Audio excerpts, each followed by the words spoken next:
Po sa inyong lahat, kami ay narito sa siyudad ng Calaca at narito ang pong kaibigan si Pastor Ray Bitis at ang kanilang pamilya isang mga pastor ng ating mga kaibigang mga born again.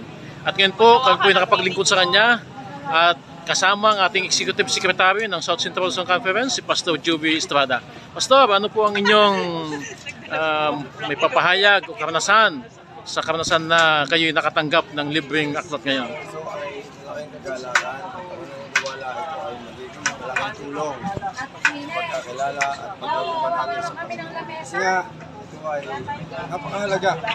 Marami masaktang pinag-uusapan, ang mahalaga tayo ay makakatututo ng mga bagay na ito sa ating Panginoon. Pagkat hindi naman ito pag-aaway, hindi tayo matutulungan. Pag-aaway natin ay ang ating kalaban. So, salamat po sa bigay ninyo ng pwedeng mapagkuhanan ng magandang bagay. Yun na po. Lord, ngayong hapon, niloob ninyo na makilala ko si Pastor Ray. Siya ay aming kamanggagawa sa inyong kirin.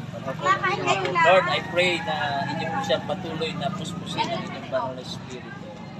Inyo siyang gamitin ang makapangyarihan upang ipangaral ang inyong mga salita, makapangalaga ng kanyang kawan at hawak kamay kaming susulong ang inyong gawain po sa Calaca.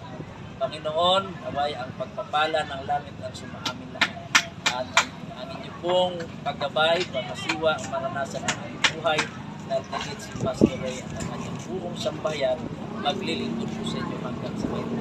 Salamat po ng marami, kiniklaim na po namin ang inyong pong pagbasbas sa aming lahat. Sa pangalan po ng aming Panginoon Jesus. Amen. Amen. Thank you, sir.